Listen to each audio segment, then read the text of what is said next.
6:19 a.m., the sea froze in tension.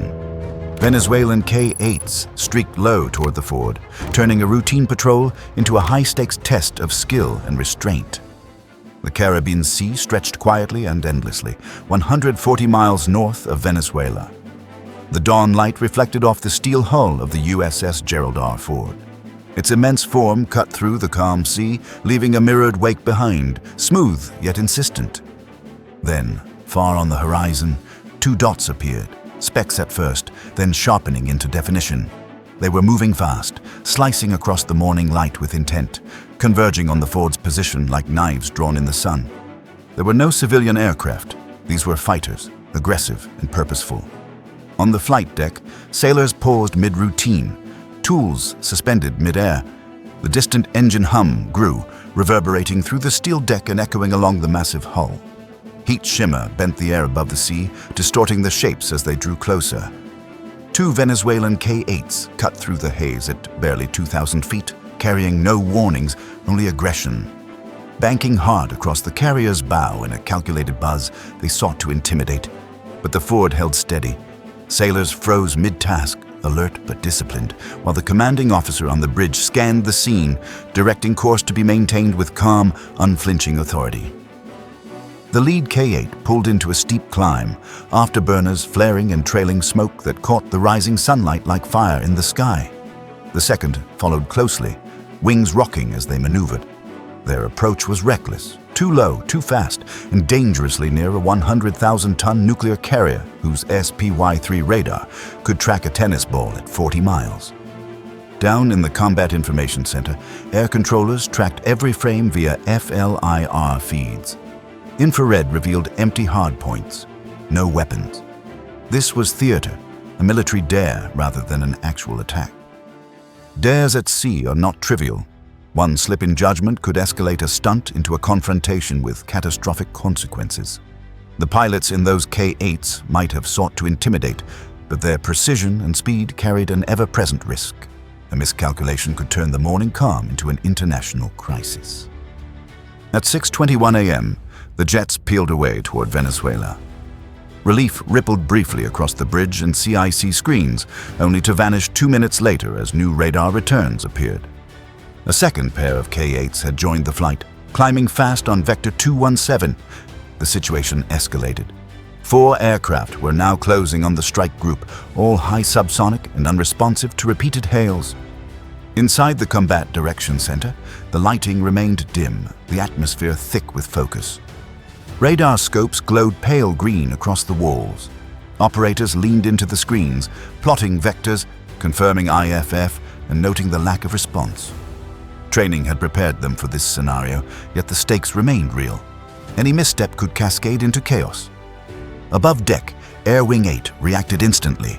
2 A-18E Super Hornets rolled forward, their wings extending with mechanical precision.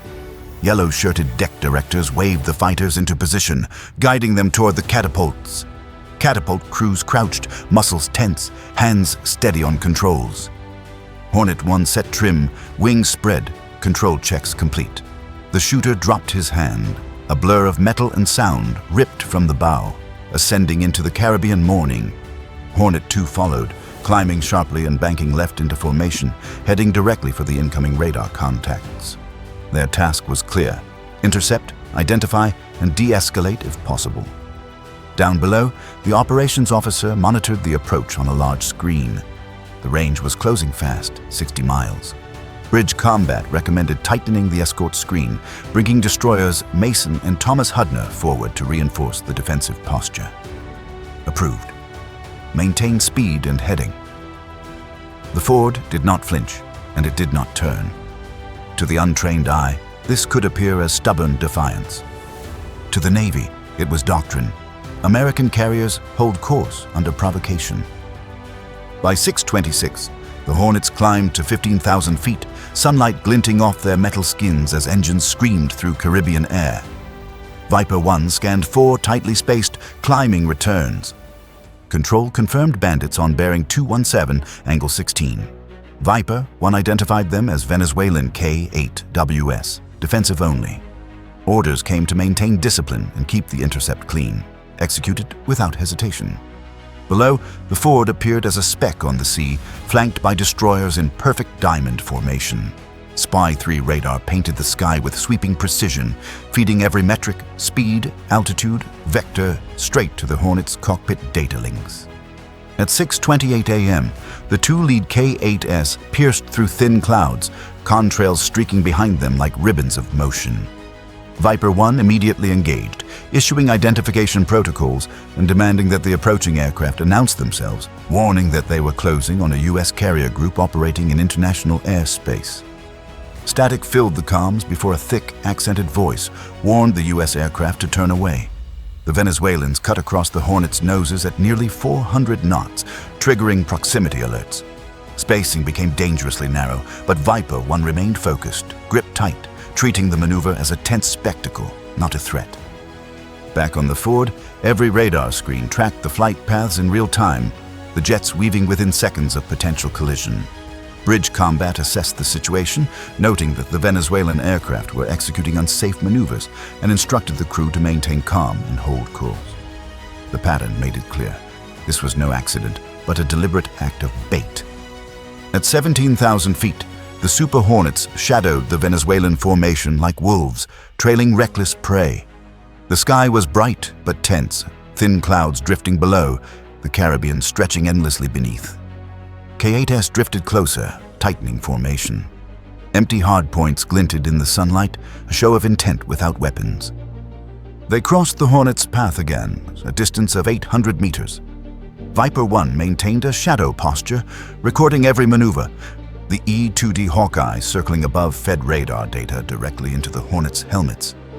The Ford's crew below observed silently, analyzing every turn and deviation like pieces on a live chessboard. One Venezuelan jet banked sharply left, breaking formation and cutting across Viper 2's nose. The range narrowed to 200 meters. Bridge combat recommended CRAM stand by. Spy 3 radar plotted every angle. The distance dropped to 6 miles from the carrier. The K-8s banked again, closing tighter, dangerously close. The next pass could trigger disaster. At 6:32 a.m., CIC consoles glowed with precision calm. 4 red icons danced above the strike group silhouette, weaving unpredictably. Operators called out ranges, 12 miles, 8 miles, speed holding high subsonic. CRAM was set to warm, standby, manual mode engaged. Deck crew glanced skyward, sensing tension in the vibrations through steel, coded comms, and muted footfalls. The Ford held steady at 20 knots north-northwest. Destroyers tightened the screen ahead. Electronic warfare suites quietly jammed enemy sensors, muddying targeting radar without escalation. The K-8s dipped low, their shadows slicing the surface of the ocean. Then the lead jet rolled inverted and dove straight toward the carrier formation, barely 1,000 feet above the sea. Wingman followed closely. Engines screamed, air rippling with pressure waves. The lead K-8 thundered over Mason's bow, wake turbulence rippling across the sea, shock waves rolling through the calm. Range hit 1.2 miles. Viper 2 cleared with under 600 feet. Proximity warnings flashing. Command remained calm. Maintain formation. Hold your line. Do not escalate. Every move observed, every reaction measured. Discipline over instinct. The Hornets neither fired nor locked radars on the aggressors. They simply slid behind the K-8s, shadowing them like specters. On board the Ford, CRAM systems remained primed but silent, holding a protective line.